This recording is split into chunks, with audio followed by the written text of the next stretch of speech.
नमस्कार आदरणीय दर्शकवृन्द, यहाँहरूलाई हार्दिक स्वागत गर्न चाहन्छु। म नवराज तानुक। यो हो टेलिभिजनको विशेष लाइभ। यो विशेष सन्दर्भमा हामी देशको समग्र राजनीति विषयवस्तु र विकसित घटनाक्रमको बारेमा सही र सठिक विश्लेषण गर्ने प्रयास कार्यक्रममा गर्दै आएका छौँ। विशेषतः यतिखेर सबैको ध्यान विशेष गरी राष्ट्रिय चासो यतिखेर स्थानीय तहको निर्वाचनको मिति पर्खिरहेको अवस्था छ। विशेष गरी सत्तारूढ गठबन्धनभित्र एक किसिमको सहमति खोज्ने प्रयास अन्तिम चरणमा पुगेको छ। विशेष गरी हिजो बसेको गठबन्धनको बैठकले जेठ मसान्तभित्रै अर्थात् जेठ महिनाभित्रै चुनाव गर्नका निम्ति एक किसिमको सरकारलाई सुझाव दिइसकेको अवस्था छ। यो परिस्थितिमा अब सम्माननीय प्रधानमन्त्री एवं सरकारले मिति कहिले तय गर्छ त्यो भने हेर्न बाँकी छ।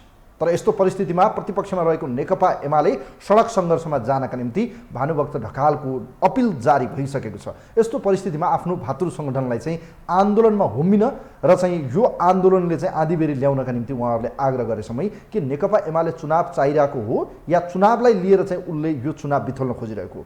यस्तो विषम परिस्थितिमा सत्ता गठबन्धनभित्रै माधव कुमार नेपाल केही सकारात्मक रूपमा पछिल्ला केही कदमहरू जो यो निर्णय भयो जेठभित्रै गर्ने उहाँहरूले मुख खोलिरहँदा पछिल्लो समय प्रचण्ड भने अहिलेसम्म यो विषयमा आफ्नो मुख खोल्न सकिरहनु भएको छैन। प्रतिनिधि सभाको निर्वाचन पहिले गर्ने या स्थानीय तहको निर्वाचन समय सीमामै गर्ने भन्ने विवाद, एक किसिमको छलफल, एक किसिमको निष्कर्ष निकाल्न गठबन्धनमा अन्तिम कसरत बाँकी रहिरहँदा नेकपा माओवादी केन्द्र अब कसरी अगाडि बढ्छ? यो विषम परिस्थितिमा स्थानीय तहको निर्वाचन अपरिहार्य छ र हाम्रो संविधानले पनि एउटा कुरा क्लियर के गरेको छ भने जनप्रतिनिधि विहीन हाम्रो संविधानले स्थानीय तह या स्थानीय सरकार परिकल्पना गरेको अवस्था छैन।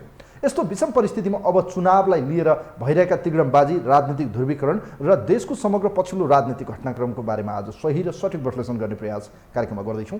हामीसँग नेकपा माओवादी केन्द्रका प्रभावशाली युवा नेता समेत रहनुभएको सोलुखुम्बुको हालै उहाँलाई चाहिँ नयाँ जिम्मेवारी पनि दिएको छ। सोलुखुम्बु जिल्लाको उहाँ चाहिँ पार्टीको जिल्ला अध्यक्ष एवं थुलुङ दुधकोशी गाउँपालिकाको चाहिँ निर्वाचित जनप्रतिनिधि पनि हुनुहुन्छ। सन्दर्भ ठ्याक्कै मिल्न पनि गएको छ र विशेष गरी उहाँ अर्थ मन्त्रालय अन्तर्गत परेको एउटा विशेष जो चाहिँ अर्थतन्त्र निर्माण र विशेष गरी योजनाहरू र देशभरिको चाहिँ यो पुँजीगत खर्च गर्ने र सँगै चाहिँ बजेट एलोकेसन गर्ने र देशका चाहिँ महत्त्वपूर्ण विषयमा चाहिँ आफ्नो सुझाव एक किसिमको उहाँहरूले परामर्श गर्ने समितिको सदस्य पनि हुनुहुन्छ। असीम राई आज हामीसँग हुनुहुन्छ, माओवादी केन्द्रका नेता। उहाँलाई वेलकम गर्न चाहन्छु। असीमजी नमस्ते, वेलकम, यहाँलाई स्वागत छ। Thank you so much. आराम हुनुहुन्छ? एकदम ठिक छु। कार्यकाल सकिन आँटेछ। हजुर।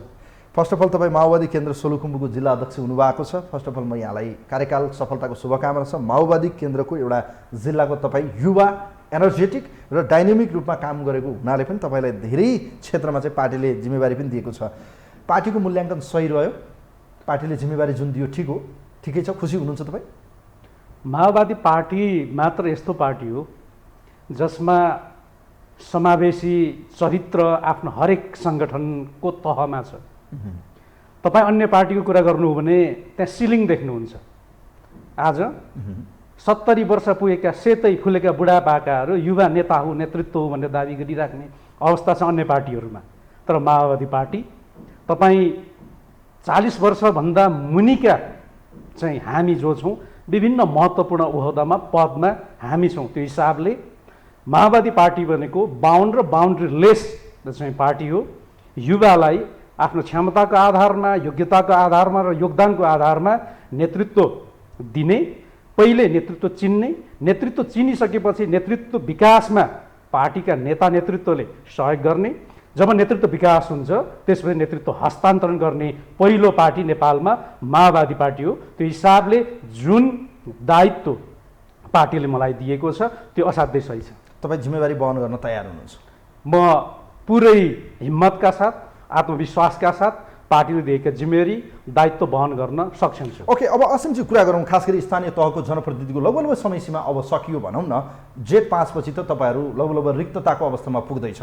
देश यतिखेर सकसको अवस्थामा छ। चुनावको मिति घोषणा गर्नका निम्ति सरकारलाई बडो यतिखेर सकस परिरहेको अवस्था छ।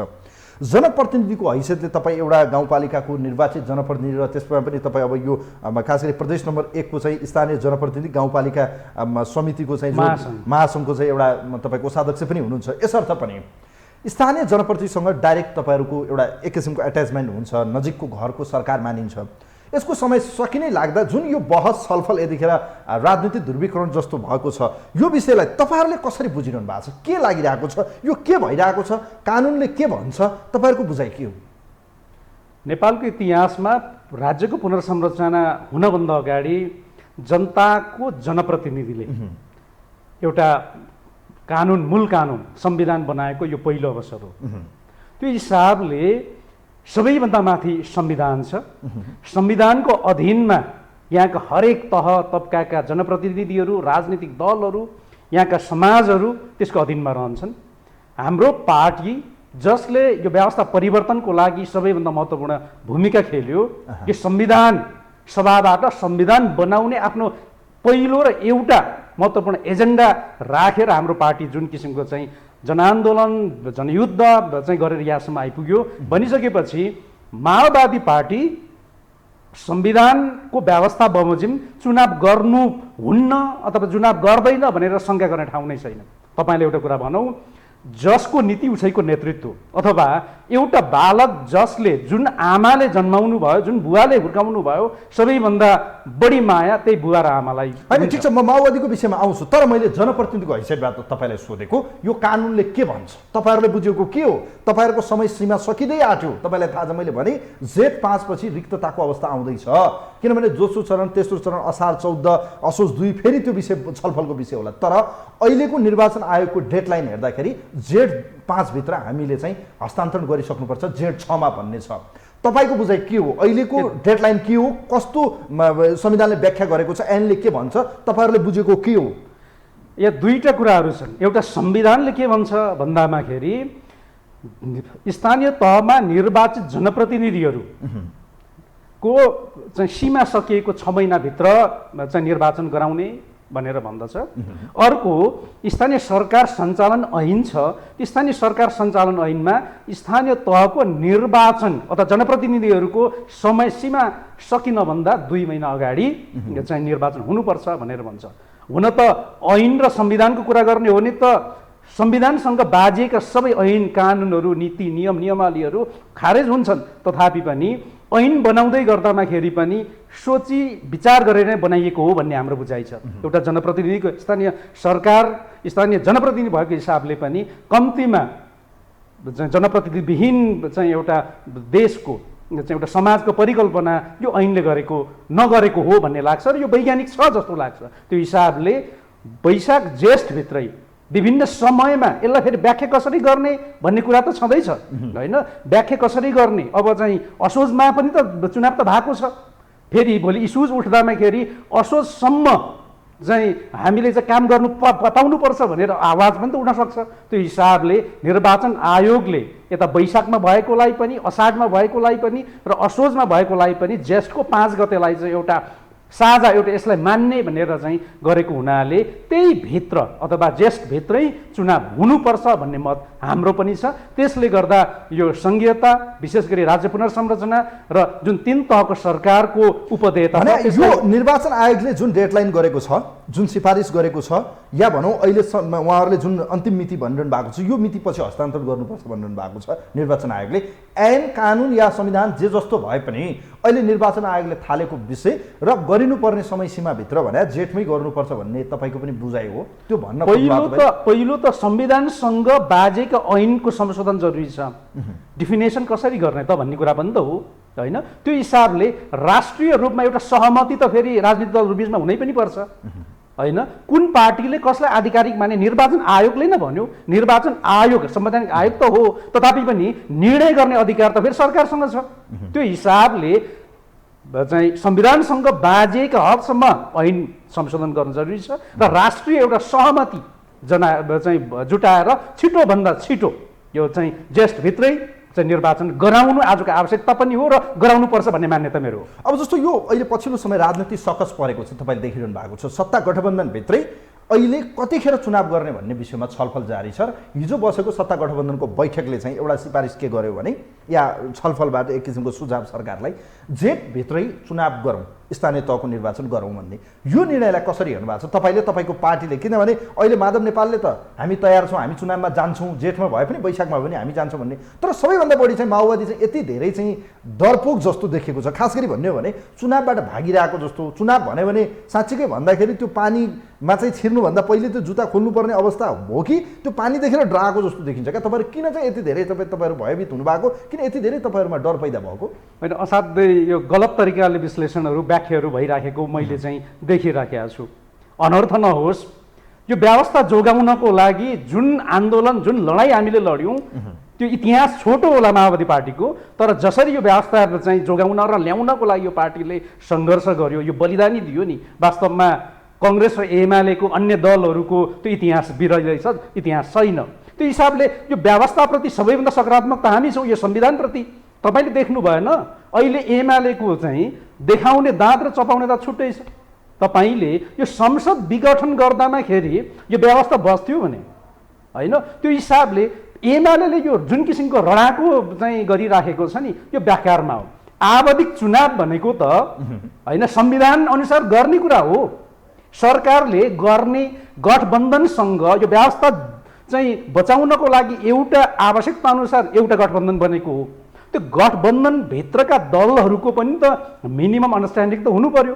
त्यो हिसाबले पर्खिएको मात्र हो। माओवादी पार्टी भनेको यो देशमा स्थायी सरकार हुनुपर्छ, राजनीतिक दलहरू स्थायी हुनुपर्छन् र तिनीहरू बिचमा मेन एजेन्डाजमा एउटा मिनिमम अन्डरस्ट्यान्डिङ गरेर चाहिँ यहाँ चाहिँ समृद्धि ल्याउनुपर्छ, दिगो शासन चलाउनुपर्छ भन्ने विश्वास गर्ने पार्टी भएको हुनाले पनि उनले एमालेलाई पनि एउटा ट्र्याकमा ल्याउनु छ, कङ्ग्रेसलाई पनि ल्याउनु छ, अहिले माधव नेपालको नेकपा यसलाई पनि एकीकृत समाजवादीलाई पनि ल्याउनु छ, अन्य पार्टीहरूलाई पनि एउटा फ्रेममा राखेर चाहिँ अगाडि जानुपर्ने भएको हुनाले माओवादी पार्टी रिजर्भ बसेको हो। त्यसको मतलब तपाईँले भन्नुभयो जस्तै माओवादी पार्टी चुनावसँग डराउँछ, कहिले पनि डराउँदैन। तपाईँलाई म भनौँ, आज विचारको हिसाबले, एजेन्डाको हिसाबले माओवादी पार्टी पहिलो पार्टी हो यो देशमा। तपाईँले मान्नुहुन्छ त्यो, आम मान्छेले मान्नुहुन्छ, किनभने आज माओवादीको एजेन्डामा यो देश सञ्चालन भइरहेको छ, चलिरहेको छ।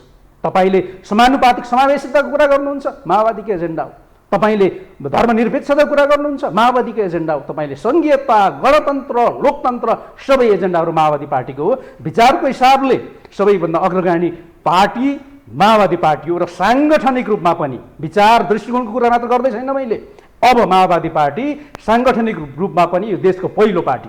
हामीले भनिरहँदा तपाईँहरू चुनावका लागि चाहिँ यत्रो धेरै सकस किन? वैशाखमा चुनाव गरौँ भने एमाले त तयार छ, उ त सडकमा आउन तयार भइसक्यो, तर तपाईँहरूलाई चाहिँ भाग्नुपर्ने कारण चाहिँ के? गठबन्धनमै जान खोज्या हो कि साँच्चीकै तपाईँहरू चाहिँ हार्छौँ भन्ने डर पो हो कि पत्ता साफै बनाउने हो कि? यो परिस्थितिमा जुन अहिले बाहिर प्रचारबाजी छ नि, जस्तो अहिले प्रचण्डजीहरू या भनौँ नेकपा माओवादी चाहिँ साँच्चीकै अहिले कमजोर बनेको हो र तपाईँलाई त्यस्तो लाग्छ? त्यो जुन अहिले बाहिर एक किसिमको हुइम फालिएको छ। मैले जोड्दै थिएँ, साङ्गठनिक रूपमा पनि हामी पहिलो पार्टी हो भनेपछि माओवादी पार्टी कसरी कमजोर भयो?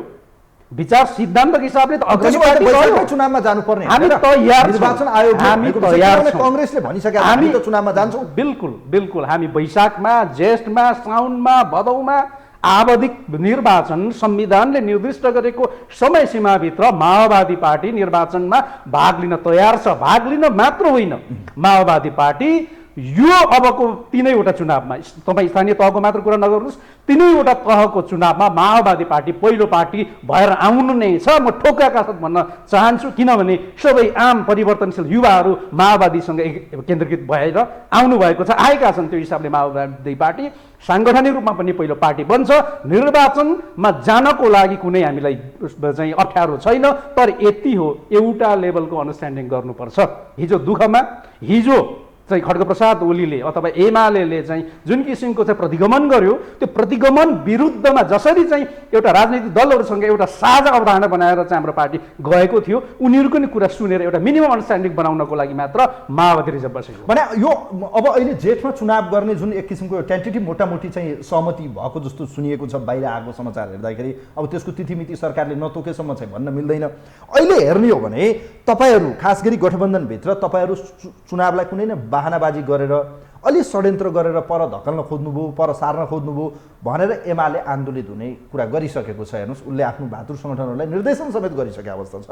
यस्तो परिस्थितिमा यो षड्यन्त्र गर्ने, अलिकति चाहिँ बहानाबाजी गर्ने, अलि पछिसम्म धकेलौँ भन्ने परिस्थितिमा माओवादी हो अहिले कि जेठमा अब चाहिँ गर्ने? अब कुनै पनि ठाउँमा चाहिँ हामी चाहिँ बहानाबाजी चल्दैन त्यो किसिमको भनेर तपाईँहरूको के छ? होइन, पहिलो त माओवादी पार्टीले बहानाबाजी गर्नुपर्ने आवश्यकतै छैन। अघि नै मैले भने संविधानले निर्दिष्ट गरेको समय सीमाभित्र माओवादी पार्टी हुइम पर्यो त किन बाहिर प्रचार यस्तो परिरहेको छ कि माओवादी चुनाव चाहिरहेको छैन भन्ने परिरहेको छ क्या? त्यो गलत हो। यो चाहिँ यसो होला, तपाईँको यो लोकप्रिय मिडिया मार्फत, तपाईँको यो कार्यक्रम मार्फत मैले के भन्न चाहन्छु भन्दाखेरि माओवादी पार्टीलाई आज चुनाव चाहिएको छ। माओवादी पार्टी संविधान अनुसार मेजर पोलिटिकल पार्टिजको एउटा अन्डरस्ट्यान्डिङमा घोषणा भएको चुनावमा भाग लिन्छ, भाग मात्र लिँदैन, पहिलो पार्टी बनेर स्थापित हुन्छ। यो कुरा तपाईँको यो लोकप्रिय कार्यक्रमबाट म जनताहरूको बिचमा भन्न चाहन्छु। अब जस्तो असीमजी अहिले कुरा गरौँ न, तपाईँहरूलाई अहिले जस्तो गठबन्धनमै जानुपर्ने एमाले यति ठुलो भयङ्कर तपाईँहरूलाई डर पैदा गर्ने शक्ति बनेछ है, एमालेसँग डराउनु पर्ने, एमालेसँग एक्लै भिड्न नसक्ने त्यस्तो क्षमता छैन तपाईँहरूमा आज? एमालेसँग डराउनु पर्ने भयो क्या, तपाईँहरू पुरा शक्ति लाग्नुपर्ने भयो एमालेलाई, हेर्नु त कत्रो तागत छ उसको। तपाईँलाई यो अलि अगाडिको एउटा चाहिँ घटना अथवा परिघटना तपाईँलाई सम्झाउँ। एमाले यत्रो ठुलो शक्ति एक्लै भयो? एमालेलाई चाहिँ धेरै सिट जिताउन त नेकपा हुँदामाखेरि प्राप्त गरेको सिट हो नि त यो त, होइन? त्यसमा त हाम्रो नेपालभरिका चाहिँ लाखौँ माओवादी चाहिँ कार्यकर्ताको, माओवादी शुभचिन्तकहरूको भोट छ नि त यो उनीहरूको चाहिँ दम्ब बढ्नुमा त।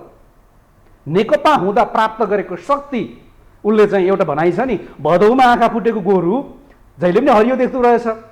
एमाले के दम्ब छ भन्दा अब हामी अझै पनि चाहिँ अब पहिलाकै जस्तो हामी चाहिँ लार्जेस्ट पार्टी हुन्छौँ भन्ने सबैभन्दा गलत। जसको नीति निश्चित सिद्धान्त एजेन्डा एउटा मिनिमम एउटा नैतिकता छैन, त्यस्तो पार्टीसँग माओवादी पार्टी जस्तो चाहिँ इतिहास बोकेको पार्टी डराउनु पर्ने कारणै छैन। एमालेसँग एक्लै चुनाव लड्नु पर्ने हो क्या? होइन, हामी तयार छौँ त एक्लै चुनाव लड्न। काँचको काँच चढ्ने एकचोटि बनेको, सुन्नुहोस्, कांग्रेसको लौरी छमाउनु पर्ने भएको छ। एकचोटि गठबन्धन एउटा चाहिँ आवश्यकताका आधारमा हामीले गरेको गठबन्धन हो। यो चुनाव पनि गठबन्धन नै लड्नुपर्छ भन्ने कुरामा हामीले विश्वास छैन। हामी आफ्नो खुट्टामा माओवादी पार्टी आज देशभरि 10 लाखभन्दा बढी पार्टी सदस्यता बोकेको पार्टी, यो मुलुकको सबैभन्दा ठुलो शक्ति एक्लै चुनाव लड्छ र एक्लै पहिलो हुन्छ। तपाईँलाई कन्फ्युजन नहोस्, यो गठबन्धन भनेको अहिलेको लागि, अघि नै मैले भने यो प्रतिगमन विरुद्धमा यो देशलाई बचाउनको लागि, यो व्यवस्थालाई नै खत्तम बनाउन जुन किसिमको चाहिँ देशी विदेशी प्रतिक्रियावादी शक्ति र यहाँका शक्ति बिचको चाहिँ गठजोड भएको थियो, त्यसलाई ब्रेक गर्नको लागि मात्र हो यो गठबन्धन। आज भएपछि 20औं वर्ष हुन्छ, हामी कङ्ग्रेससँगै मिलेर चुनाव लड्छौँ भन्ने कुरा होइन। आवश्यकताका आधारमा त्यो भोलि भयो, त्यो आफ्नो ठाउँमा होला। तर तपाईँलाई म भनौँ, माओवादी पार्टी एक्लै लडेर आफ्नो चाहिँ वर्चस्व काम गर्न सक्छ, आफ्नो श्रेष्ठता काम गर्न सक्छ, यो लेख राख्नुहोस् तपाईँले। अब अहिले हेर्दाखेरि एमाले सडकमा जाने निर्णय गरेको छ, या उसले चाहिँ दबाब सिर्जना गर्ने कि चुनाव बहानाबाजी गरेर सार्न मिल्दैन, यसलाई कसरी हेर्नु भएको छ? यो बेमौसमी बाजा हो। मैले अघि नै भने आफ्ना सङ्गठनहरूलाई परिचालन गर्ने अघि नै मैले भने यो चाहिँ आवधिक चुनाव त आफ्नो समयमा हुन्छ, यो संविधानले निर्दिष्ट गर्ने कुरा हो। एमाले थोडा संविधानको व्याख्या, ऐनको व्याख्यालाई हेर्दाखेरि तपाईँहरूले ऐन संशोधन गर्ने कुरा जुन गर्नुभएको छ, यसले गर्दाखेरि उहाँहरू अलिकति चाहिँ जनताको अधिकार कुण्ठित हुन्छ कि क्या हो? जनताले मताधिकार, जनताको त मतलबै छैन एमाले पार्टीलाई, जनताको त मतलबै छैन त्यो पार्टीलाई। जनताको मतलब हुँदो हो, यो संविधानको चाहिँ मतलब हुँदो हो, होइन? जनताको अधिकारको कुराको मतलब हुँदो हो त तपाईँलाई थाहा छैन त संसद 3 चोटि विघटन गरिएको? त्यो हिसाबले त्यति कुरै नगरौँ। यो बेमौसमी बाजा हो, यो नौटङ्की हो, यो देखाउने दाँत र चपाउने दाँत बिचको बिल्कुल तारतम्य नमिलेको एउटा नाटक मात्र हो। एमाले सडकमा गएर पनि चुनाव चाहिँ रोकिने अथवा छिटो हुने, अघि हुने भन्ने कुरा हुँदैन। एमाले चुपै लागेर बस्दा पनि, चुप लागेर बस्दामाखेरि पनि यो संविधान उहाँले के अनरसिप गर्न खोजिरहनु भएको छ भने अहिले हामीले चुनाव चाहेको थियौँ, उहाँहरू त चाहिरहनु भएको थिएन, हाम्रो दबावले चुनाव भएको भन्ने भोलि चुनावी एजेन्डा हुन सक्छ। होइन, एमाले यस्तो यो फन्डा सृजना गर्ने, होइन, कुटिल एउटा चाहिँ ऊ गर्ने, जनतालाई दिग्भ्रमित बनाउने कुरामा त एमालेहरू निकै नै चाहिँ अगाडि चाहिँ हुनुहुन्छ नै। त्यो हिसाबले यो पनि एउटा फन्डा भने नि मैले एउटा माहौल जस्तो एउटा चाहिँ धमिलो पानी बनाएर चाहिँ अलिकति आफ्नोतिर चाहिँ माहौल बढी बढ्छ कि भन्ने हिसाबले बनाएको चाहिँ एउटा नाटक मात्र, यो अरू केही पनि होइन। अब यस्तो परिस्थितिमा असीमजी चुनाव त हुनुपर्छ, तपाईँहरूको लामो एक्सपिरियन्स पनि छ, खास गरी 3 वर्ष झन्डै 5 वर्ष पुग्न आँट्यो। यो परिस्थितिमा हेर्दाखेरि आज देशको अवस्थालाई पनि तपाईँहरूले नजिकबाट हेर्नु भएको छ। जस्तो अहिले चुनावलाई लिएर विभिन्न किसिमको बहस छलफल, कानुनविदहरूले पनि एक किसिमको प्रेसर क्रिएट भइरहेको छ, संविधानविदहरूले पनि आफ्नै किसिमले व्याख्या गरिरहनु भएको छ। यो चुनाव गर्ने या यसको मिति तय गर्ने सवालमा पनि खास गरी यो ऐन कानुनहरूमै बनाउँदाखेरि नै अलिकति त्रुटिपूर्ण देख्नुहुन्छ कि तपाईँले साँच्चीकै यसलाई चाहिँ उहाँहरूले अहिले राजनीति भाषामा चाहिँ फेरि सानो सानो बुँदा एक शब्दलाई पनि व्याख्या अलगै किसिमले गर्नेको पनि देखिन्छ हामीले। यसलाई कसरी हेर्नुहुन्छ तपाईँ? खास गरी यो ऐन कानुनमै यो एक किसिमको शङ्का गर्ने ठाउँ हो कि यो परिस्थिति हामीले आफैले पनि निर्माण गरेको हो कि साँच्चीकै दलहरूले चाहिँ सहमति खोज्ने प्रयासमा चाहिँ अलिकति झारो टारौँ न, 2-4 महिना लम्ब्याउन, यसले गर्दाखेरि एमालेलाई अलिकति कमजोर पार्न सकिन्छ कि क्या भन्ने दाउपेच हो के हो? यो अलिकति संविधान अनुसारको तारतम्य चाहिँ नमिलेको प्राविधिक कुराहरू जस्तो लाग्छ। त्यहाँ विशेष गरी छलफल त भएकै होला, जनप्रतिनिधिविहीन चाहिँ स्थानीय सरकारको परिकल्पना नगरिएर एउटा असल भावनाका साथ लेखिएको ऐन पनि हुनसक्छ।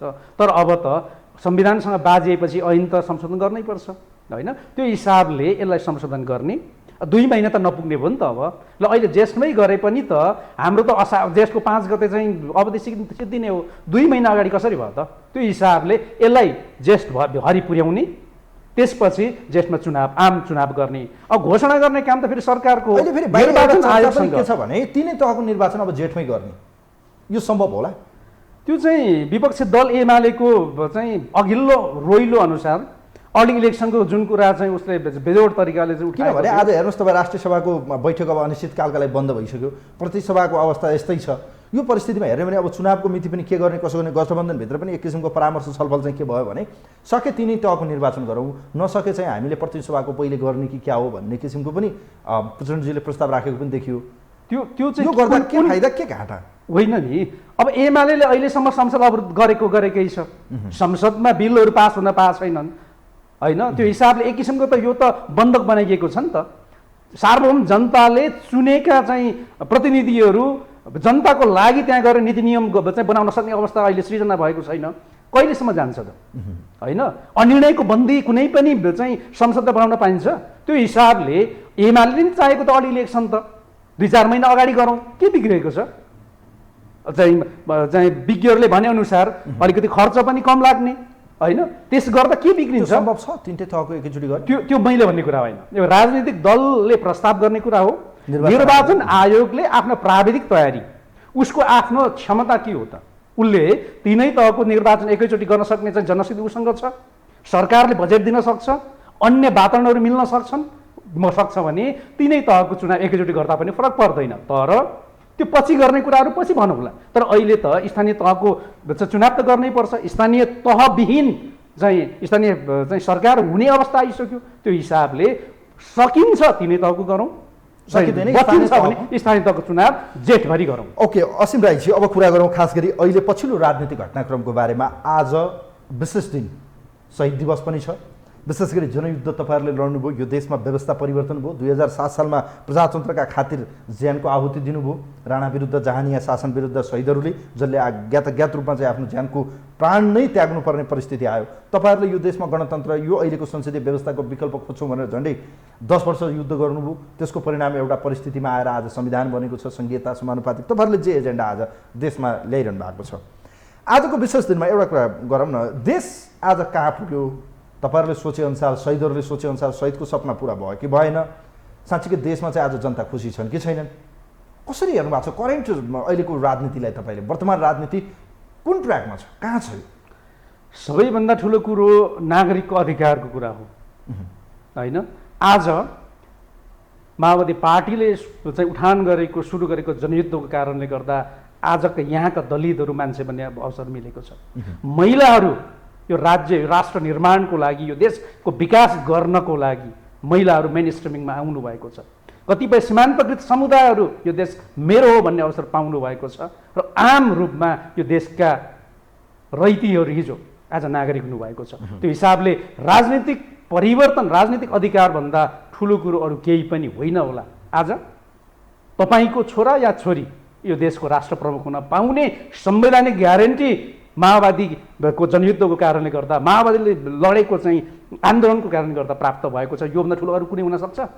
त्यो हिसाबले हेर्दामाखेरि धेरै कुरा भएको छ। तथापि पनि तपाईँले भनेको जति शहीदहरूले जसरी चाहिँ परिकल्पना गर्नुभएको थियो समाजवादी व्यवस्था, यहाँ चाहिँ वर्गीय विभेद नै हुँदैन, एउटा क्लासविहीन भन्छ नि, क्लासलेस समाजको परिकल्पना, यहाँ सबैले सुविधा पाउँछन्, सबै मान्छेले उत्तिकै अवसरहरू पाउँछन् भनेर चाहिँ जुन परिकल्पना गरेका थियो त्यो पुगेको छैन। तर यो राजनीति भनेको, यो परिवर्तन भनेको एकैचोटि जादुको छडीले चाहिँ फु गरेर चाहिँ तुरन्त हुने चाहिँ कुरा पनि होइन, यो निरन्तर एउटा प्रक्रिया हो। त्यो हिसाबले हामी जति परिकल्पना गरेका थियौँ, ती महान शहीदहरूले जति परिकल्पना गरेर आफ्नो ज्यानको उत्सर्ग गर्नुभएको थियो त्यति त पक्कै पनि छैन, तथापि पनि त्यो अनुभूति गर्न पाए आज व्यवस्था परिवर्तन भयो। तर जनताको अवस्थामा परिवर्तन पाउनुभयो तपाईँलाई लाग्छ? तपाईँ त अब एउटा ग्रासरुटको नेता, किनभने तलबाट तपाईँ उठ्दै आएको नेता हो।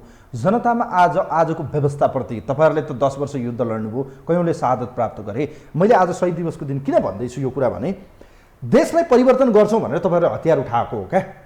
तर आज परिवर्तनको एजेन्डा तपाईँहरूले आत्मसात गरे पनि जनताले त्यो आत्मसात गर्न पाए कि पाएन नि त? मैले भन्दैछु राजनीतिक परिवर्तन, यो जुन वैचारिक अहिले बहस आज चाहिँ हरेक कुरामा चाहिँ मान्छेले आफ्नो मत राख्न पाउने चाहिँ जुन अवसर आएको छ यो जनयुद्धको कारणले गर्दा हो होइन। अघि नै भने यो जसरी चाहिँ सीमान्तकृत चाहिँ थिए यो देशका नागरिक होइनन् कि के हो, मधेसीहरू, थारूहरू, यो देशका दलितहरू घरभित्र पस्न नपाउने एउटा अवस्था थियो। तिनीहरूले यो देश मेरो हो भनेर अनुभूति गर्न त पाएका छन्। मैले अघि भने यति धेरै हुँदै पनि हामीले सुशासन दिन सकेनौँ, हामीले परिकल्पना गरे जस्तो भ्रष्टाचार त्यति धेरै छ, आज महँगी त्यति नै छ, अनियमितता छ, काण्ड छ। यसको बिहाइन्ड द सिन एउटा अर्को कुरा म कोट्याउन चाहन्छु तपाईँलाई। तपाईँ युवा पनि हुनुहुन्छ, म पनि एउटा युवा नै हो। यो परिस्थितिमा आज यसको पर्दा पछाडि हेर्ने भने देशमा सपना छैन है, देशमा भविष्य छैन भनेर विदेश पलायन हुनेहरू पनि छ। यो हेरिरहँदा साँच्चीकै डेमोक्रेसी हामीले ल्यायौँ, आज हामीले चाहिँ यो भनौँ न एक किसिमको फेडरल सिस्टममा हामी पुग्यौँ, आज सङ्घीयता सबै कुराहरू ल्यायौँ। तर बिहाइन्ड द सिन यो हेर्दा यसले के सङ्केत गर्छ कि साँच्चीकै जनताले अनुभूति गर्न पाए त व्यवस्था परिवर्तनले मात्रै त जनताको अवस्थामा त परिवर्तन ड्राफ्टिक चेन्ज त आएन नि त। जस्तो आज जनता बाहिर गएको विषय, युवाहरू आज पलायन भएको विषय, पछिल्लो तथ्याङ्क हेर्नुहोस् तपाईँ, केन्द्रीय तथ्याङ्क विभागले समेत के भन्छ भने झन्डै 22 लाखको हाराहारीमा चाहिँ युवाहरू बाहिर गएको छ। अहिले जनरली हामी भन्यो भने 50-60 लाख भन्छौँ। यो चाहिँ के सङ्केत हो त त्यसो भए? सही हो, तपाईँले भनेको कुरा सही हो। आज आम युवाहरू चाहिँ निराश हुने अवस्था छ। जसले जसरी सोचेको थियो त्यो पुरा हुन नसकेको तपाईँले भनेको सत्य हो। तर यसको पनि कारण छ। आज माओवादी पार्टीले बहुमत ल्याएर आफ्नो नीति अनुसार चाहिँ सरकार सञ्चालन गर्न पाएको छैन। हामीले 64मा जम्मा हामीले चाहिँ बहुमत ल्याएका थियौँ, त्यो संविधान निर्माणको खातिर थियो। तर तपाईँले म त्यति बेला भनौँ, त्यति बेला पनि यो देशी विदेशी प्रतिक्रियावादीहरूले, यहाँका चाहिँ सामन्ती दलाल पुँजीपतिहरूले चाहिँ हामीलाई चारैतिरबाट घेराबन्दी गरेर काम गर्न दिएनन्। त्यसपछि हामीले त्यही भएरै नेकपा बनाएका हौँ। स्थायी सरकार सञ्चालनको लागि नेपाली जनताले परिकल्पना गरेका जुन किसिमको चाहिँ समृद्धिको आकाङ्क्षा छ नि त्यो पुरा गर्नको लागि हामीले चाहिँ नेकपा बनाएर शक्तिशाली कम्युनिस्ट पार्टीको परिकल्पना गरेको। वास्तवमा नेपालको इतिहासमा त्यो विडम्बनापूर्ण हामीले घटना माओवादी पार्टीले बेहोर्यो। हामीले जुन उद्देश्यका साथ पार्टी एकीकरण गरेका थियौँ वास्तवमा त्यो पुरा हुन सकेन। र आज अघि मैले तपाईँलाई भने माओवादी पार्टी अब आफ्नै खुट्टामा उभिएर अहिलेसम्म पुरा नभएका आम नेपाली जनताको जुन किसिमको चाहिँ अपेक्षा छ, समृद्धिको जुन किसिमको आशा छ, युवाहरूको स्वरोजगार पाउने, रोजगारी पाउने जुन किसिमको चाहिँ उनीहरूको अधिकार छ, त्यसलाई पुरा गर्ने गरी अब माओवादी पार्टीले कार्यक्रमहरू ल्याउँछन्। र त्यसको लागि माओवादी साङ्गठनिक रूपमा सक्षम हुनुपर्छ। मैले भने एउटा अभियन्ता हुन, एउटा चाहिँ डिलमा बसेर चाहिँ उपदेश दिन ठुलो कुरो भएन। मार्क्सवादको धेरै कुरा गरेर चाहिँ त्यसलाई लागू गर्न सकेनौँ भने त्यसको उपदेयता हुँदैन। त्यो हिसाबले माओवादीले आफ्नो नीति र कार्यक्रमहरू लागू गर्न सक्ने ठाउँमा पुग्नुपर्छ। त्यसैको लागि हामी आज यो निर्वाचन प्रणालीलाई हेर्दाखेरि स्पष्ट बहुमत त कसैको देखिन, कोलिसनकै गभर्मेन्टहरू चाहिँ बनाए देखिन्छ, गठबन्धनकै गभर्मेन्टहरू देखिन्छ। हेर्नुहोस् असिमजी, तपाईँ एज अ दूरदराज एउटा ग्रामीण भेगबाट बिलङ गर्नुहुन्छ, माओवादी केन्द्रको एउटा भनौँ न ग्रासरुटबाटै सङ्घर्ष गरेको नेता।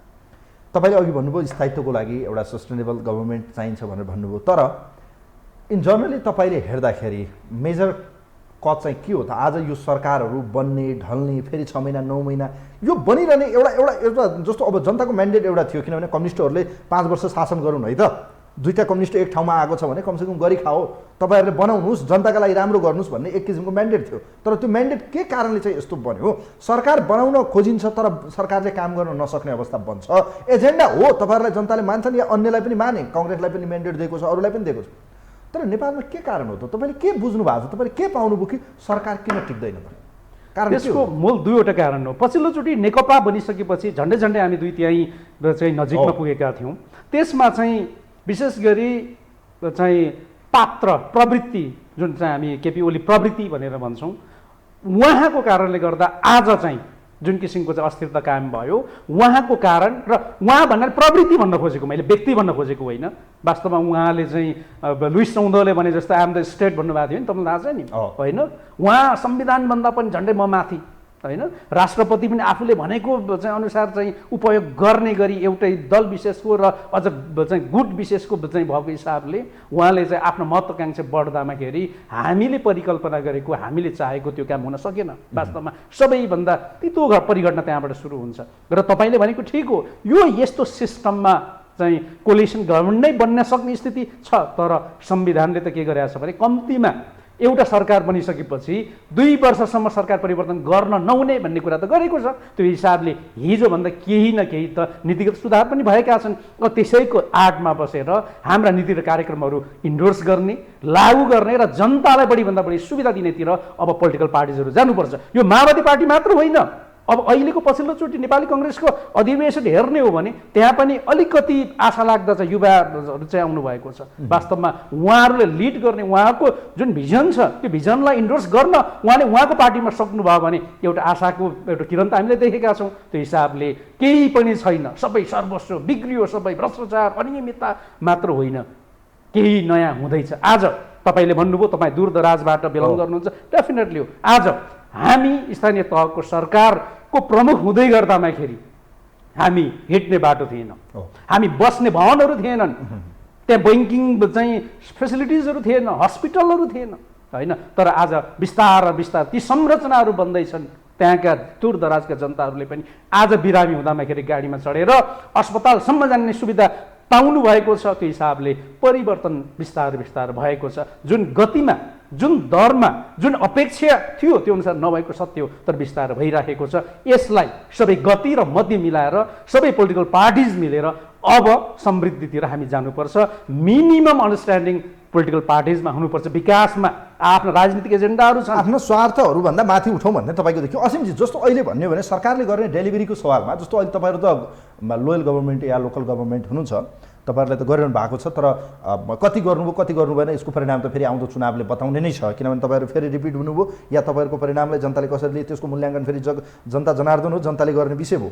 तर अहिले एउटा महत्त्वपूर्ण प्रश्न के हो भने सरकारले काम गर्न नसक्नुको पछाडिको कारण के हो त? जस्तो अब सरकार बन्छन्, कसै न कसैको त सरकार बनिरहेकै हुन्छ, तर सरकार जति बने पनि आज जनतामा एक किसिमको निराशा किन आयो त? के कारणले आयो त? तपाईँ त अब ग्रामीण क्षेत्रमा हुनुहुन्छ, जनताको मनोविज्ञान तपाईँले बुझ्नु भएको छ। एउटा सामान्य नागरिकलाई सोध्ने हो भने पनि सबै पोलिटिकल पार्टीहरूले बिगारे, यी ठुला नेताले बिगारे, प्रचण्ड, माधव नेपाल या भनौँ केपी ओली, शेरबहादुर देउवाले गरेनन्, यिनको विकल्प खोज्नुपर्छ। जनरली यी शब्दहरू सुनिन्छन्। कारण के लाग्छ तपाईँलाई? सरकारले किन काम गर्न सक्दैन? किन पब्लिक डेलिभरी हुन सक्दैन? डेलिभरीको सवालमा सरकार किन चाहिँ पर्फर्मेन्स त्यति राम्रो देखेन? जति सरकार बने पनि यो पछिल्लो हामी गणतन्त्र पछिकै मात्र हेऱ्यो भने 14-15वटा सरकारहरूको पनि अभिगत यस्तै देखियो। किन यस्तो भयो? यसको दुईवटा फ्याक्टर छ। एउटा चाहिँ सरकारले एभरेज मात्र काम गरेको सत्य हो, तर जति काम भएको छ त्यसलाई पनि यो अहिले नेगेटिभिटीको एउटा चाहिँ जुन चाहिँ उ छ नि त्यो खोलै बगेको छ, होइन? र अर्को यो नियोजित हो जस्तो पनि लाग्छ। नियोजित किन पनि हो भन्दा इलाइटहरू, अलिक पढे लेखेका मान्छेहरू, यङ मान्छेहरू चाहिँ पोलिटिक्समा आए र उनीहरूले हस्तक्षेप गरे भने आफूभन्दा चाहिँ कमसल मान्छेहरू अथवा चाहिँ ती मान्छेहरू चाहिँ कम्पिटेन्ट हुँदैनन् र एउटा उसको चाहिँ सकिन्छ भन्ने हिसाबले पनि नियोजित हल्ला गरिएको पनि हो जस्तो लाग्छ मलाई। व्यक्तिगत मेरो धारणा त्यो छ। अर्को कुरा एभरेज काम त भइरहेकै छ वास्तवमा, होइन? र जनता अहिले चाहिँ यो सोसियल मिडियादेखि लिएर सबै खुला विश्वमा हामी छौँ। जतिसुकै भने पनि ग्लोबलाइजेसनको एउटा फेनोमेनामा हामी छौँ। त्यो हिसाबले पनि सबै मान्छेहरू आज अमेरिकामा चाहिँ आविष्कार भएको चाहिँ एउटा तपाईँ एप्लिकेसन अहिले तपाईँले प्रयोग गर्न सक्नुहुन्छ। त्यो हिसाबले पनि त्यो तुलनामा त नभएको हो भनेर हामी आफै पनि विशेष गरी युवाहरू नै पनि अलिकति नेगेटिभिटी गएका हौँ कि जस्तो पनि लाग्छ। यसलाई अलिक बहसको विषय नै बनाउँला, तर एभरेज मात्र काम भएको हो, होइन? त्यो हिसाबले यसलाई यो सरकारको डेलिभरी बढाउनको लागि हाम्रो ब्युरोक्रेसीको जुन च्यानल आजको यो निराशा जनतामा छ नि, व्यवस्थाप्रतिको निराशा हो कि दलहरूप्रतिको या अहिलेको सिस्टमप्रतिको या दलहरूको क्रियाकलाप र नेताहरूको चाहिँ अकर्मण नेताको एक किसिमको यो साइड इफेक्ट देखियो?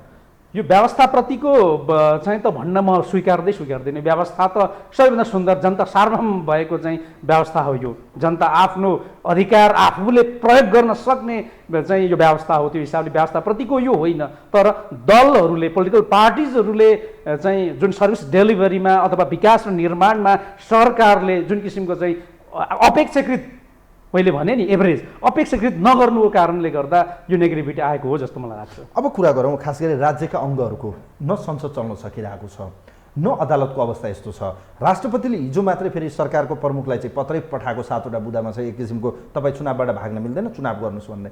यो राज्यका अङ्गहरू आफैमा चाहिँ शक्तिशाली पनि हो, ठिक छ, चेक एन्ड ब्यालेन्स चाहिन्छ, शक्ति पृथकीकरण हेर्नुपर्छ।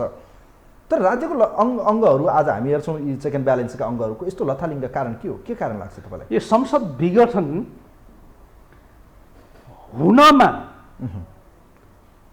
सम्माननीय चाहिँ राष्ट्रपतिज्यूको पनि प्रस्ताव हुनमा केही भूमिका मैले देख्छु होइन। त्यसपछि अहिले चाहिँ एउटा दलीय हिसाबले हामी एउटा पार्टीको एउटा नेताको हिसाबले यति भन्न हिचकिनु पर्ने जस्तो लाग्दैन होइन। एउटा दलको एउटा नेतृत्व जस्तो एउटा आम राष्ट्रपति भनेको त सबैको अभिभावक होइन, सरकारको त सबैभन्दा पहिलो अभिभावक हो, जनताको अभिभावक हो। त्यो साझा अभिभावक त चाहिँ निर्वाह गर्न सक्नु नभएको हो कि जस्तो अनुभूति मलाई लागेको छ होइन। उहाँ जुन पदमा हुनुहुन्छ, जुन मर्यादित पदमा हुनुहुन्छ, त्यहाँबाट सरकारलाई निर्देशन गर्ने, चिठी लेख्ने काम उहाँको त्यो मर्यादाबाट भन्दा विपरीत कुरा हो, बाहिर कुरा हो। त्यो गलत हो। त्यसलाई इन्करेज गर्दैन माओवादी पार्टीले।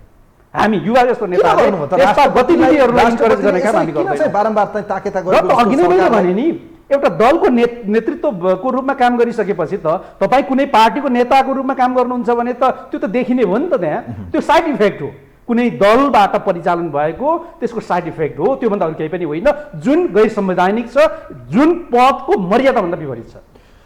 अब असीमजी कुरा गरौँ खास गरी यस्तो बेला अब बजेटको विषय पनि कुरा गरौँ। पुँजीगत खर्च हुन सकेको छैन। तपाईँ अब एउटा यो अर्थ मन्त्रालय, अर्थमन्त्री स्वयं रहेको एउटा समितिको विज्ञ समिति जसले परामर्श गर्छ, जसले एउटा मोडल तयार पार्छ भनौँ न, बजेटलाई कसरी एलोकेट गर्ने, देशभरिका योजनाहरूको प्राथमिकीकरण गर्ने सवालमा। त्यो समितिमा तपाईँ हुनुहुन्छ। अब तपाईँ आफै पनि फेरि मैले भने गाउँपालिका महासङ्घको तपाईँ प्रदेशको कोषाध्यक्ष पनि हुनुहुन्छ। पुँजीगत खर्च किन बढ्न सकेन? के हो त? आज डेभलपमेन्टको ग्राफ के छ? किनभने हामी विकास त भन्छौँ, तर हाम्रो विकासको मोडालिटी के हो? अब गत सरकारले पानी जहाजदेखि लिएर रेलदेखि लिएर सुरुङ युगको कुरा गरियो, तर यो सरकार अब फेरि यो क्षणिक फेरि हामीले विस्थापित गर्नुपर्ने एउटा अध्यादेश मार्फत बजेट ल्याउनु पर्ने अवस्था आयो। अहिले तपाईँहरूको एक्सर्साइज के विषयमा भइरहेको छ? सरकारको पुँजीगत खर्च तपाईँले देख्नु भएको छ, ब्याङ्किङ सेक्टरहरू तपाईँहरू तरलताको अवस्थामा छ, बजारमा अहिले यस्तो हाहाकारको अवस्था देखिएको छ। यो परिस्थिति के भएको? यस्तो किन भयो? यसका सोल्युसनहरू के हो त असीमजी? अब नेपाल सरकारले विशेष गरी यो सरकार बन्नभन्दा अगाडि नै बजेट आइसकेका थियो। त्यसपछि यो सरकारले प्रतिस्थापन बजेट मार्फत चाहिँ अर्को चाहिँ पूरक बजेट चाहिँ ल्यायो। यो सरकार निरन्तर बजेट चाहिँ कार्यान्वयन गर्नमा चाहिँ निरन्तर एफोर्ट चाहिँ लगाइराखेकै छ। तपाईँले भन्नुभयो अहिले विशेष गरी सोकल इलाइटहरू, अर्थविदहरूले प्रायोजित रूपमा, नियोजित रूपमा चाहिँ अर्थतन्त्र धराशयी भयो होइन। सरकारले खर्च गर्नै सकेन, पैसै छैन, अर्थ मन्त्रालय डेलिभरी गर्नै सकेन, अर्थमन्त्री असफल हुनुभयो भन्ने कुरा जनार्दन शर्मा सबैभन्दा गलत हो। हिजो जुन मन्त्री ऊर्जा मन्त्रालयमा सबैभन्दा सफल हुनुभयो, आज आम मान्छे आज अन्धकारबाट चाहिँ उज्यालोमा हामी आयौँ। गृहमन्त्री हुँदाखेरि यति धेरै सशक्त डेलिभरी उहाँले गर्नुभयो भनिसकेपछि अहिले अर्थ मन्त्रालयमा पनि उहाँ सफल हुनुहुन्छ, सफल हुने क्रममा हुनुहुन्छ, तर नियोजित हल्ला षड्यन्त्र भइराखेको हामीले त्यो गन्ध पाएका छौँ। अब अहिले ठ्याक्कै तपाईँलाई चाहिँ भन्दादाखेरि वास्तवमा नेपालको अर्थतन्त्र कत्रो नै छ र हाम्रो जिडिपी कत्रो नै छ र होइन। त्यसलाई पनि परिचालन गर्नको लागि मूलभूत रूपमा धेरै फ्याक्टरहरूको हात छ। अर्थ मन्त्रालय सिङ्गो भयो, विषयगत चाहिँ अरू मन्त्रालयहरू भए, भौतिक निर्माण लगायतका अन्य मन्त्रालय हो। अहिले त सरकार आफै 3वटा सरकारहरू छन् होइन, सङ्घीय सरकार, प्रदेश र चाहिँ स्थानीय सरकारको कुरा भयो होइन। त्यसपछि अन्य चाहिँ निकायहरू छन् होइन। त्यो हिसाबले समस्या कहाँनिर हो भने अर्थ मन्त्रालयको चाहिँ यो चाहिँ समस्या नै होइन। यो बजेट चाहिँ जसरी चाहिँ गइसकेको छ त्यो बजेटलाई खर्च गर्ने सरकारहरू ती निकायहरू विशेष गरी यो सङ्क्रमणकालीन अवस्था कोभिडको कारणले गर्दा पनि त्यो चलायमान हुन सकेको होइन। नसकेको कारणले बजेट त फ्रिज हुनेतिर जानु भयो, फ्रिज हुँदैन। अहिलेको डेटा हामी हिजो मात्र अस्तिको दिन मात्र हामी 4 घन्टा बहस गरेका छौँ। आज डाटा हेर्ने हो भने 16-17% हामीले पुँजीगत खर्च गरेका छौँ। लास्ट इयर यो चाहिँ 23% यो खर्च नहुनुको पछाडि भने राज्यको संयन्त्र कमजोर कि ठेकेदारहरूको लापरवाही? त्यो दुईटै कुरा हो।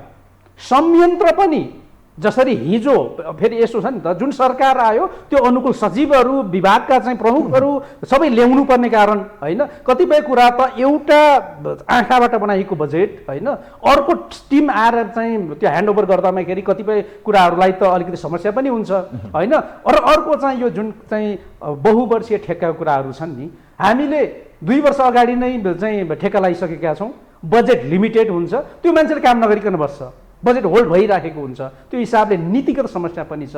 अर्को फिस्कल इयरको समस्या पनि हाम्रो देखिन्छ क्या। वास्तवमा जेठ असारतिर मात्र बढी पैसा खर्च गर्नुपर्ने, वैशाख जेठतिर मात्र त्यो चक्र हुन्छ यो बजेटको पनि। पहिला अब चाहिँ अर्थतन्त्र बाहिर सट्ट पैसा जान्छ, फर्किएर राजस्व ट्याक्स करहरू मार्फत चाहिँ फेरि ढुकुटीमा आउने, फेरि त्यो चाहिँ तल जाने, एउटा यो त सर्कल हो नि, एउटा चाहिँ एउटा ऊ। त्यो हिसाबले यो चेन पनि, यो फिस्कल इयरको रूपमा यो चेन पनि अलिकति अवैज्ञानिक हो भनेर हामीले त्यहाँ पनि क्वेसन उठाएका थियौँ होइन। अनि यो जुन किसिमको चाहिँ हाम्रो चाहिँ ऐनहरू छन् विभिन्न किसिमका चाहिँ प्रोसेस के, हामी लिडरहरू के भन्छौँ भन्दामाखेरि वी फलो द पिपल होइन। तर यो यति धेरै प्रोसेस छ नि वास्तवमा। अब अहिले भन्ने हो भने पनि एउटा ठेक्का लाउनलाई कम्ती 2 चाहिँ महिना त मिनिमम प्रोसेसमै जान्छ होइन। यो विविध कारणले गर्दा पनि नभएको हो, तर खर्च नगरी उपाय छैन। हामीले खर्च द्रुत चाहिँ तरिकाले गर्नुपर्छ। र म त सुझाव पनि अस्तिको बैठक, अर्थ समितिको बैठकमा मैले के दिएको भने अर्थमन्त्रीको चाहिँ मोनिटर अगाडि चाहिँ मोनिटर हुनुपर्छ। जसरी चाहिँ अहिलेको चाहिँ इकोनोमिक्स एउटा चाहिँ म्याक्रो इकोनोमिक्स ड्यासबोर्ड बनाएको छ चाहिँ अर्थ मन्त्रालयले, त्यस्तै यो बजेट रेगुलेटरी चाहिँ एउटा ड्यासबोर्ड बनाउनुपर्छ। आज कति खर्च भयो त त्यो अर्थमन्त्रीले मोनिटरिङ गभर्न गर्न पाउनु पऱ्यो क्या।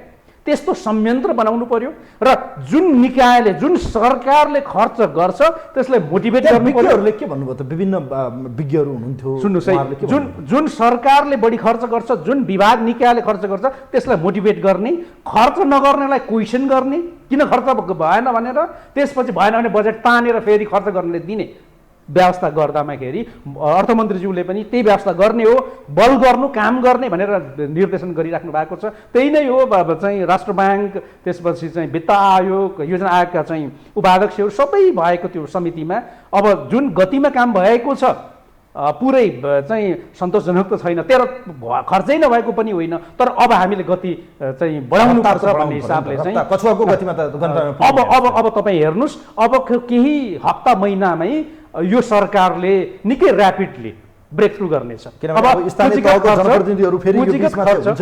पुँजीगत खर्च अब चाहिँ बढो चाहिँ हुनेछ। र अर्को चाहिँ मनी इन्फ्लेसन, मुद्रास्फीतिको कुरा छ, वास्तवमा केही बढेकै हो होइन। त्यो चाहिँ डलर र नेपाली पैसाको कारणले गर्दा पनि त्यो हुन्छ। अन्य विविध कारण रेमिटेन्स अलिकति केही घटेको पनि छ होइन, किनभने यो महामारीको कारणले गर्दा अब चाहिँ त्यो एउटा चेनमा अलिकति ब्रेक जस्तो पनि भएको छ त्यो हिसाबले। तर अत्तालिनु पर्ने, म आफू पुरै अर्थवित्त होइन, तथापि अब चाहिँ विज्ञहरूसँगको बहसमा हामीले एनालाइसिस गर्दाखेरि पनि त्यो अत्तालिनु पर्ने अथवा नेपालको हाम्रो ढुकुटीमा भएको पैसा चाहिँ खर्च हुनु पर्यो क्या। अब राजस्व अन्तर्गत, कर अन्तर्गत उठेको पैसाहरू, रेभेन्यूहरू अब फेरि त्यो च्यानलबाट बाहिर जाँदैछ। अबको एकाध हप्ताबाट नेपालको पुँजीगत खर्च चाहिँ असाध्यै बढी बढोस्। अब कुरा गरौँ खास गरी आज यो व्यवस्था ल्याउन तपाईँहरू लामो सङ्घर्ष गर्नुभयो असिमजी। यो संविधानले पनि एउटा परिकल्पना के गर्छ भने समाजवाद सहितको चाहिँ समुन्नत राष्ट्रको यसले परिकल्पना गर्छ क्या। यो संविधानले प्रदत्त गरेको एउटा लाइन। हिजो तपाईँहरूले साम्यवादको परिकल्पना गर्नुभयो, अहिले पनि मान्छेहरूले के भन्छ पुँजी नबनिकन चाहिँ हामी समाजवाद कसरी गर्ने एउटा त्यो ट्रेन्ड पनि छ। तपाईँहरू अहिले तपाईँहरूको पार्टीको एउटा भनौँ न विधान या तपाईँहरूको एउटा मिसन भनौँ, भिजन पनि के छ भने हामी समाजवादमा जाने हो। कैयौँ समाजवादी पार्टीहरू या कम्युनिस्टहरूको अबको गन्तव्य भनेको समाजवाद हो। इभन नेपाली काङ्ग्रेस पनि डेमोक्रेटिक एक्सर्साइजबाट ऊ पनि समाजवादकै यात्रामा छ। अब यात्रा सबैको समाजवाद हो, तर समाजवाद भन्ने कुरा जनरली पब्लिकले बुझ्न सकेनन्। हेर्नुहोस्, यो हो चाहिँ कुन चराको नाम भने जस्तो भयो क्या। फेरि मान्छेले के भन्छन् अहिले फेरि अलिकति अब तपाईँहरूले त यो प्रतिगमनकारी भन्नु होला। फेरि यो व्यवस्था चाहिँ ठिक भएन है, वैज्ञानिक समाजवादतिर जाउँ भन्ने एउटा अर्को थरी छ। अर्को थरी के भन्छ भने होइन योभन्दा ठिक त राजै छ, बरु यिनलाई त हटाउँ। अब यो सबै कुराको कन्ट्रोभर्सी, एक किसिमको कन्फ्लिक्टको बिचबाट अबको राजनीतिक दिशा के हो, अब देश कतातिर जाला। जस्तो अब तपाईँकै पार्टीले लिएको कार्यदिशा हेर्ने हो भने हामी समाजवादमा जाने हो। अस्तिको महाधिवेशनको एउटै लाइन हो नि त, हामी अब 21औं शताब्दीको जनवादसहितको समाजवादमा जाने हो। यो हो चाहिँ के? असाध्यै महत्त्वपूर्ण प्रश्न गर्नुभयो। समाजवादी व्यवस्था भनेको मूल रूपमा शिक्षा, स्वास्थ्य, रोजगार, खाद्य सम्प्रभुता, जुन चाहिँ नागरिकको आधारभूत आवश्यकता छ नि, त्यो चाहिँ पुरा गर्ने राज्य उत्तरदायी हुनु होइन। राज्य चाहिँ निशुल्क अथवा आवश्यकता अनुसार काम गर्न चाहिँ राज्य उत्तरदायी हुने व्यवस्था चाहिँ समाजवाद हो। समाजवाद निकै लामो, निकै चाहिँ फराकिलो यसको चाहिँ विश्लेषणहरू, विशेषताहरू छन्। मूलभूत रूपमा हामीले बुझ्ने भनेको समाजवादी व्यवस्थामा विशेष गरी उत्पादनका चाहिँ साधनहरू, भूमि भन्नुहोस्, ठुलो ठुलो उद्योगहरू भन्नुहोस्, त्यसपछि वित्तीय संस्था, बैङ्कहरू चाहिँ भन्नुहोस्, त्यो राज्यको अधीनमा हुनुपर्छ अथवा समाजको अधीनमा हुनुपर्छ। जसले उपभोग गर्छ त्यसको अधीनमा हुने व्यवस्थालाई हामीले समाजवाद भन्छौँ होइन। तर अहिले तपाईँ के देख्नुहुन्छ भन्दामाखेरि आज एप्पल कम्पनी, आज चाहिँ गुगलको अल्फाबेट भन्नुहोस् अथवा चाहिँ अमेजनको अर्को कुनै कम्पनी भन्नुहोस्, एउटा कम्पनी आज संसारका धनी देशहरू भन्दा पनि धनी छ एउटै कम्पनी। यसलाई हामी वित्तीय भूमण्डीकरणबाट चाहिँ आज हामी निर्देशित भइराखेका छौँ। दलाल पुँजीवाद पनि यसलाई हामी भन्छौँ होइन। हामी यहाँका कल कारखानाहरू चाहिँ राज्यको अधीनमा, जमिन यो परिकल्पना गरिरहनु भएको छ। तर राज्यको शासन व्यवस्था र केही अहिलेको सिस्टम हेर्ने भने केही मुठीभर दलालहरूको हातमा, अर्थात् पुँजीपतिहरूको हातमा, ठुला ठुला व्यापारिक घरानाको हातमा पो देखिन्छ। एक्ज्याक्टली त्यही त देखियो। यति ओम्नी अहिले आएर बतास होइन। त्यो हिसाबले यो दलाल पुँजीपतिको कारणले गर्दा यो जुन किसिमको समाजवादी व्यवस्था हामीले परिकल्पना गरेका थियौँ, यो ट्रेन छ, यसबाट चाहिँ निस्किन कति गाह्रो छ तपाईँलाई थाहा छ? यो अहिलेको दलाल व्यवस्था या एक किसिमको यो व्यवसायिक घरघराना या एक किसिमको ठुला एक किसिमको परिस्थिति भएका मान्छेहरूको कब्जामा रहेको यो शासन व्यवस्था या एक किसिमको अर्थतन्त्रलाई समाजवादी व्यवस्थातिर लग्न त बहुत जोखिम छ। त्यही भएर त राष्ट्रिय पुँजी निर्माण गर्नको लागि अब सबै लाग्नु पर्यो होइन। यो यस्ता सही कार्यदिशा भएका राजनीतिक दलहरूलाई चाहिँ भोट दिनु पर्यो। हामी त शान्तिपूर्ण प्रतिस्पर्धा चाहिँ लाई स्वीकार गरेर आएको पार्टी हौँ। कार्यदिशा हाम्रो सही छ भने त जनताले अनुमोदन गर्नु पर्यो र राष्ट्रिय पुँजी निर्माण गर्नु पर्यो। अहिले तपाईँले भनेकै ठिक हो। अझ यो नेपाली समाजको चरित्र भनेको त अझै पनि सामन्तवादको अवशेषहरू पनि पो बाँकी छन्। तपाईँले नै भन्नुभयो के चाहियो भनेर भन्नुभयो, राजा के भनेर चाहियो होइन। तपाईँ आफू रैती हुन तयार हुनुहुन्छ? यो देशको त किन नबुझेर हो त्यो। तपाईँ स्वीकार्नुहुन्छ? तपाईँलाई सुनकै प्लेटमा खाना देशका नेताहरूले बिगारे, दलहरूले देशलाई बर्बाद पारे, त्यो पनि मान्यो। तपाईँ रैती हुन तयार हो? आज तपाईँको छोरी, तपाईँको भाइ भतिजो बुहारी यो देशको राष्ट्रमा हुन पाउने राजनीतिक अधिकार सहितको व्यवस्था मान्नुहुन्छ कि तपाईँ? कुनै एउटा राजा महाराजा अथवा कुनै एउटा व्यक्तिको अधीनमा तपाईँ बस्नुहुन्छ? ल तपाईँलाई सुनमै खुवाइयोस्, तपाईँ त्यो मान्न तयार हुनुहुन्छ? को बस्न चाहन्छ? एक्ज्याक्टली त्यो भएको हुनाले यो बेकारको कुरा हुन त म मान्छु भन्न त पाइयो, फेरि आस्था त हो। फेरि त्यस्तालाई पनि अलिअलि चाहिँ यो व्यवस्थालाई नै अवरोध गर्यो भने त त्यसपछि फेरि चाहिँ रियाक्सन हुन्छ। होइन रहेछ भने उफ्रिन त सडक सबैको हो, लोकतन्त्रको कुरा हो। धेरै धेरै धन्यवाद छ यहाँलाई, समय र विचारका लागि धन्यवाद दिन चाहन्छु। अब निकट भविष्यमै यो निर्वाचनको तिथिमिति तय होस्, पुनः पनि तपाईँहरूले जुन एउटा सफल कार्यकाल रह्यो होला भन्ने आशा गरौँ, किनभने 5 वर्ष लगभग तपाईँको पुग्न आँट्यो। तसर्थ पनि तपाईँलाई म धेरै धेरै धन्यवाद दिन चाहन्छु। पार्टीको विचार, समसामयिक विषयमा आफ्नो विचार राखिदिनु भयो, धन्यवाद दिन चाहन्छु। धन्यवाद। यो असाध्यै लोकप्रिय कार्यक्रम, यो असाध्यै लोकप्रिय टेलिभिजनबाट यो महत्त्वपूर्ण चाहिँ समयमा मलाई लाइभ तपाईँले बोलाउनु भयो। यो विचार भनेको चाहिँ नेपालको करोडौँ युवाहरूको विचार पनि हो जस्तो लाग्छ। यो महत्त्वपूर्ण समयको लागि तपाईँलाई हार्दिक धन्यवाद। Thank you so much.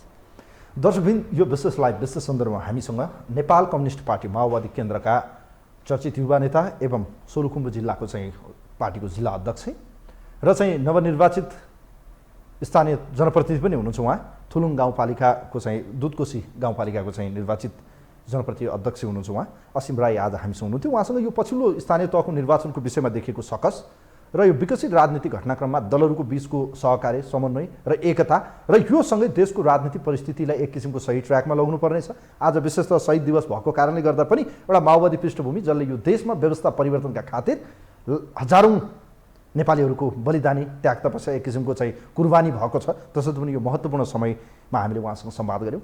कार्यक्रम हेरिदिनु भयो यहाँहरू सबैलाई धेरै धेरै धन्यवाद दिँदै कार्यक्रमबाट जाँदै जाँदै ज्ञात अज्ञात शहीदहरूप्रति टेलिभिजनको तर्फबाट र मेरो व्यक्तिगत तर्फबाट पुनः पनि हार्दिक श्रद्धा सुमन व्यक्त गर्दै आजको यो विशेष लाइभबाट म पनि बिदा हुन्छु। नमस्कार।